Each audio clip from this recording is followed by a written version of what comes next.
Greetings. Today I'm doing a video on the TT600. I recently purchased this for an event I attended, a church event. I was looking for an affordable flash for my Panasonic S5 camera. I had tried the 685 on the Panasonic, but it just wasn't cooperating. So purchasing the TT600, I knew going into it that it was a manual only flash. But I don't have a problem with that. Also, being a manual flash, I can put this on basically any camera and still use the flash because it only has one pin for the hot shoe here. I wanted to do this video for the differences that I've found in the flash. So a few people, they've done many reviews on this flash, but some of the things that I think that they overlook that may be important to somebody, especially when investing in a flash.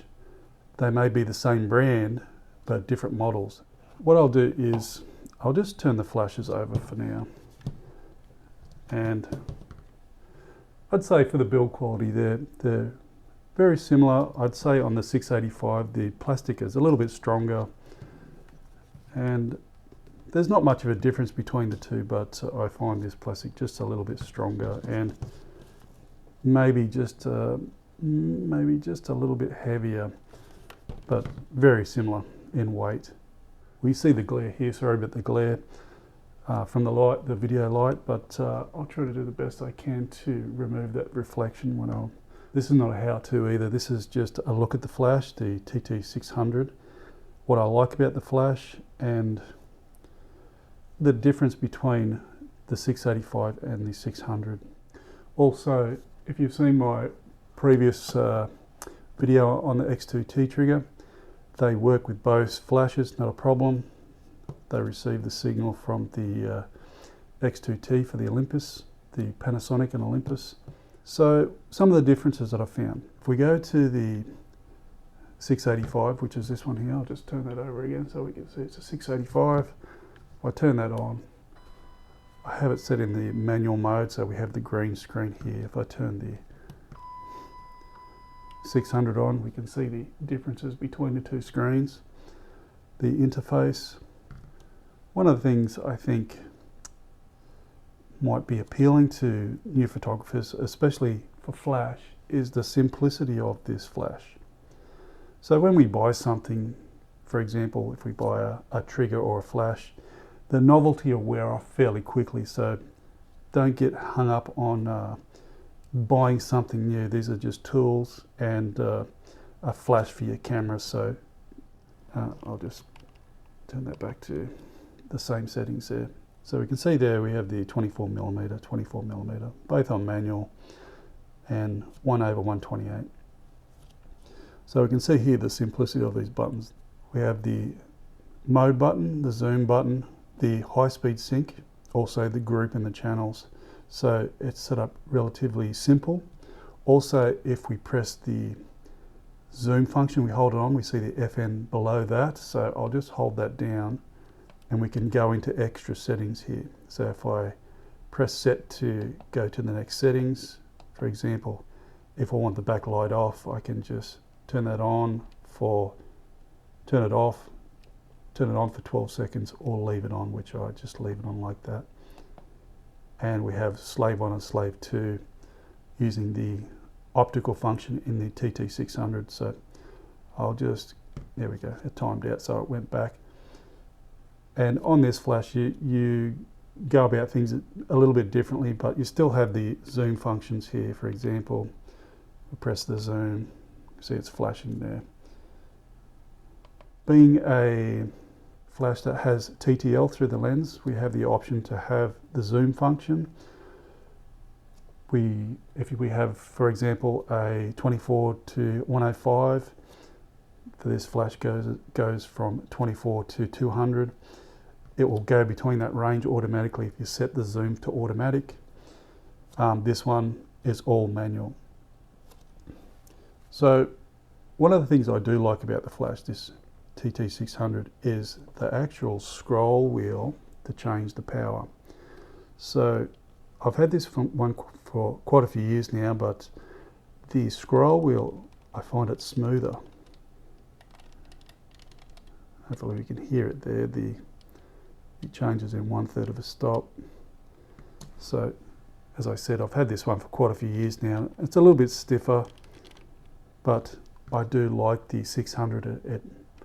It's easy to turn. You can still feel those 1/3 of a stop increments.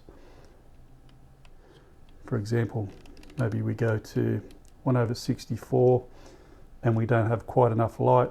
We can just 3 clicks, 1, 2, 3, and add a stop of light to adjust it for our subjects or the groups of people that are in the photograph, so we can change them quickly without looking at the flash too much and by feeling the scroll wheel.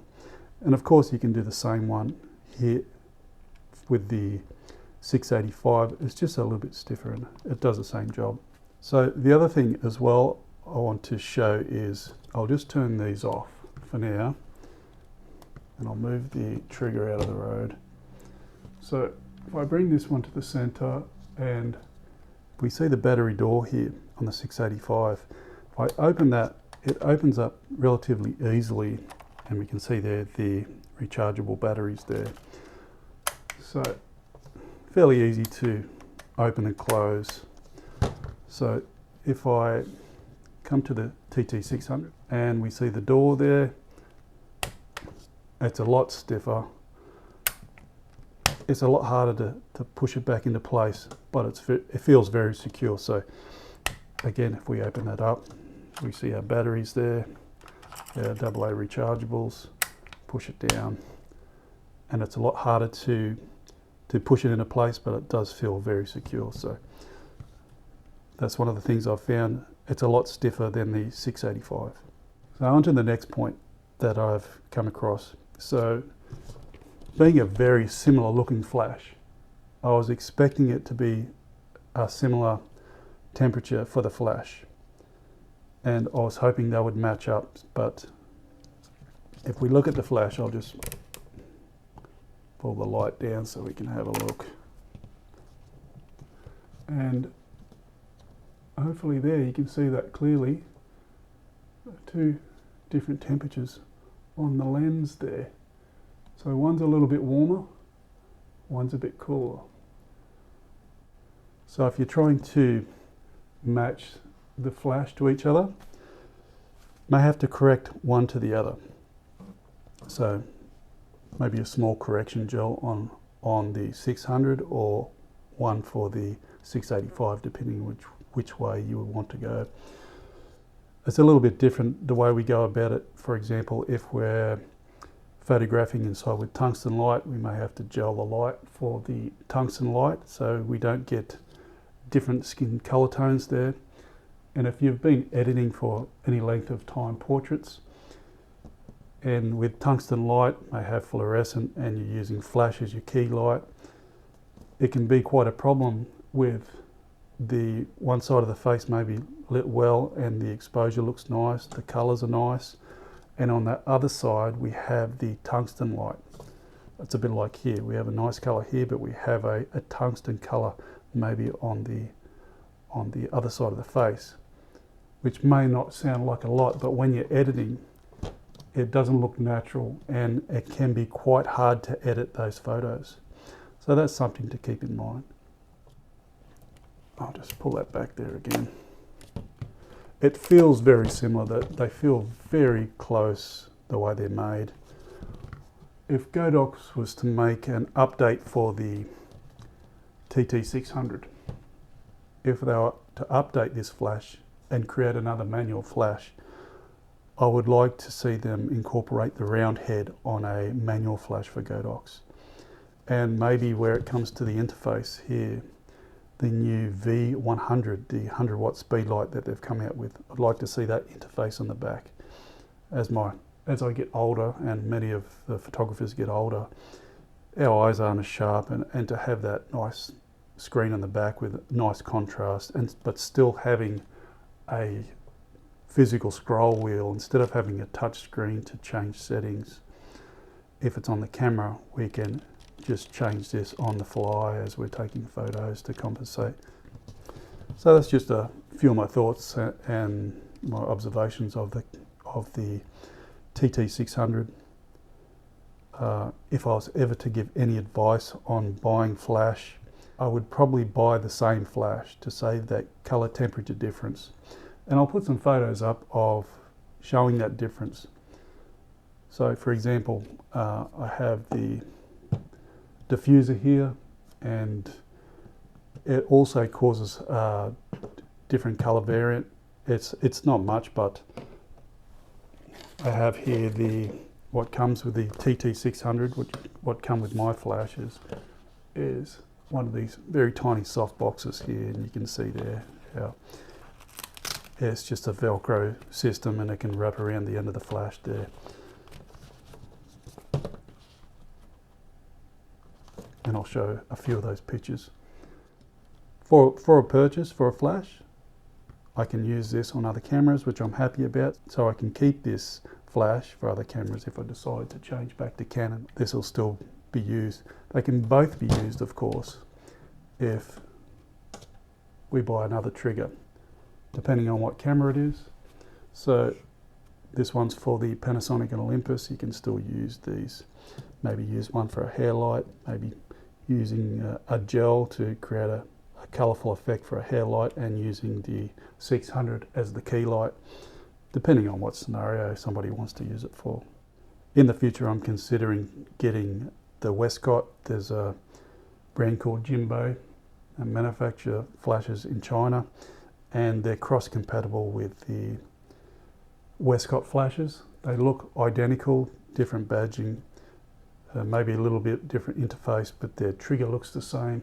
The flash looks the same. If you look at the FJ80 Mark II, and you can see they look very similar to the Jimbo flash.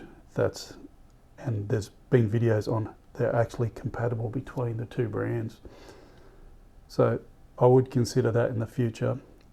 If that come to pass, I would consider getting two flashes of the same model to save that color variant. I think this talk be more for a bit more advanced photographers, but if beginners are watching this and they're considering flashes, I think if you're just going to buy one flash, starting out with a manual flash is not so bad. It forces you to learn about flash, and having a basic one will sort of eliminate a lot of those problems. I think worrying about ETTL and exposure compensation when it comes to photography, instead of letting the camera and flash do it automatically, you're sort of going into learning how the flash works and how much power you need for the exposure for the face, and leaving the ambient light, setting your ambient light, and then considering the lights inside it. Are they tungsten? Are they fluorescent lights? How can I work around this? Do I move my stands away from the tungsten light? Do I reposition my subjects? Things to take in mind when we've done a photo and we can look back and look, I could have done that a little bit differently. I can keep that in my mind next time I do that to avoid those problems with, for example, skin tones and color shifts when it comes to a hall or any kind of indoor place where we're taking photos, looking at the lighting and seeing how do I work around this. I did use this flash outside as well, and I thought it actually did quite a good job outside, because I was able to adjust the power on the fly. It was quite easy. So that's a look at the Godox TT600. Just a little bit of a comparison between the two. We do have some options here. When you get your flash, depending on where you buy it from, you do get these color gels. For example, they give you a gel holder, and if you want, you can tape the Velcro around your flash, but I don't intend on doing that. If I'm going to use a gel, I'll probably just tape it on the side there, just with a little bit of tape. I'll open this up so we can have a look at the different colors. So these are just color gels. This is not a corrective gel. So if I'll Let me turn the flash around again, just to show you, just in case people are curious. Let me just hold it like that, so we can see there. This is not a corrective gel. This is just an orange gel. I'll show the different colours you get in the packet. So we got blue, purple, orange again, yellow. You can see the different colours they get. They're more for creative choices. I'll put this to the side. Also with the 600 I actually received this. It's a little cover as to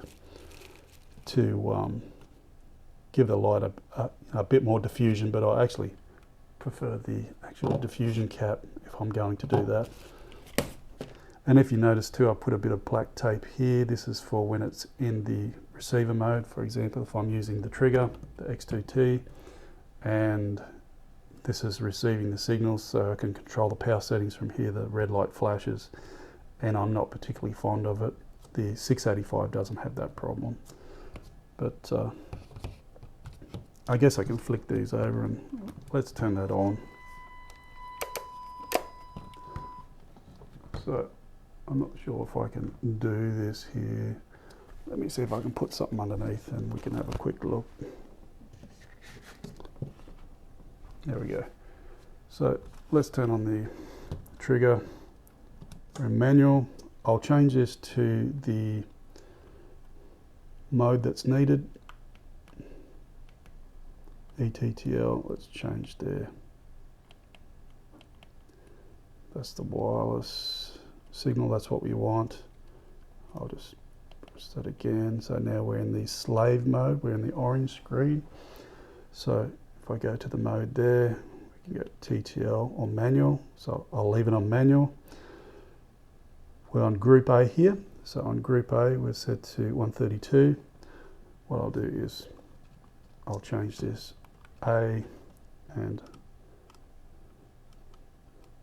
I'll set that. Let's hit the flash, see if it triggers there. There we go. This one here, we'll put it into the receiver mode as well. So we'll hold that down. You see the little flashing Wi-Fi signal there.